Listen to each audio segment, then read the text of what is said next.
पहुंचे और क्या शिकायतें दी गई थी? आज विजिलेंस ऑफिस से vigilance officer DSP Jugal Kishore जी आए थे। उन्होंने मुझे बुलाया था। मेरी जो दरखास्त थी 2018 में राज्य मंत्री कृष्ण बेदी के सम्मुख मैंने अपने 8 बिंदुओं ऊपर मैंने उनके सामने अपनी बात रखी। उन्होंने मेरी जांच को मंजूर कर लिया था और जिसके अंदर जो मेरे उसमें 3-4 बिंदु ऐसे हैं जिसके अंदर पहले जांच में एसडीएम साहब ने अनियमितता मान ली थी। जिसके अंदर एक मामला जो है जो गली की धांधली साबित हो गई थी, उसकी रिकवरी थी। उसकी रिकवरी 2020 के अंदर उसमें मुकदमा जो है वो दर्ज हुआ 2020 के अंदर। 10 साल तक वो मामला किस किस अफसरों ने दबा के रखा, वो जरूरी है कि उसकी जांच होनी चाहिए।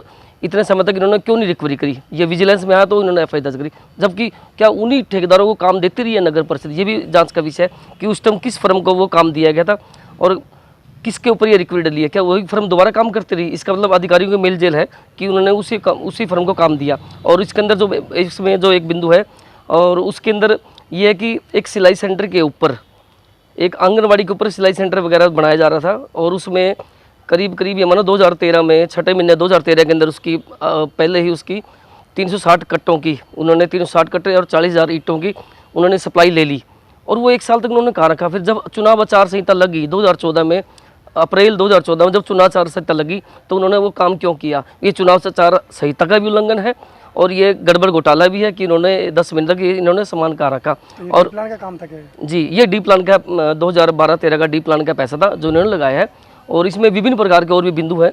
और एक बुन्ना रोड के ऊपर जो कोना बचा हुआ है वो खसरा नंबर 252/25 का ही एक भाग का कोना है। उसके बारे में भी जांच चल रही है कि ये किसका कोना है और किस प्रकार की नगर परिषद ने कब्जा कार्रवाई वगैरह जो करी थी उसमें वो चल रहे हैं। और डीएसपी साहब से उम्मीद है, डीएसपी साहब जुगल किशोर जी इसमें निष्पक्ष जांच करेंगे। आरटीआई में मैंने एमबी निकलवाई है।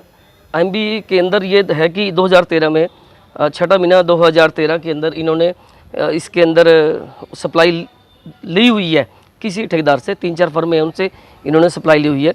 और फिर जब वो अखबार की कटिंग है मेरे पास, उसके अंदर ये साबित होगी कि 2014 के अंदर वो उन्होंने काम किया जबकि चुनाव आचार संहिता उस समय लगी हुई थी। ये बहुत बड़ा गंभीर मामला है, संज्ञेय अपराध है ये।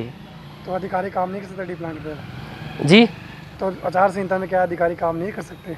वो जांच के विषय है कि उस समय डी प्लान का पैसा से क्या उस समय काम करना उचित था जबकि आचार संहिता लगी हुई है, या अनुचित था? क्योंकि उसका टेंडर नहीं हुआ था, वो उसमें जांच में आया हुआ सामने आरटी में तहसीलदार की जांच, वो जांच मेरे पास उसका रिकॉर्ड सबूत मौजूद है जिसके अंदर वो माना कि वो डी प्लान का विभागीय काम है, वो किसी ठेकेदार का नहीं है। जी, क्या लगता है बड़ा घोटाला सामने आएगा। उस समय जो सरकार थी कांग्रेस की, उस समय की सरकार थी और उसके बाद 2014 के बाद फिर बीजेपी सरकार यहाँ आई थी। तो उस समय सरकार में जो ये काम हुए, ये अफसर काम ये क्यों करते रहे, ये किसकी ढिलाई है? बहुत बड़ा ये घोटाला बहुत सामने आने वाला है, बहुत ही जल्द आएगा।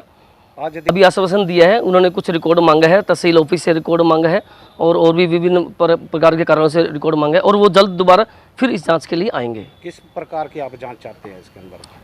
जो ये मामले हैं जिनकी अफसरों की जो ड्यूटी बनती थी, जो उन्होंने काम करना था, उन्होंने अपना काम नहीं किया और इसके अंदर काफ़ी गबन घोटाला है, उसकी जांच होनी चाहिए। उसके संबंधित जो है करप्शन एक्ट के तहत मुकदमा दर्ज होकर कानूनी कार्रवाई होनी चाहिए।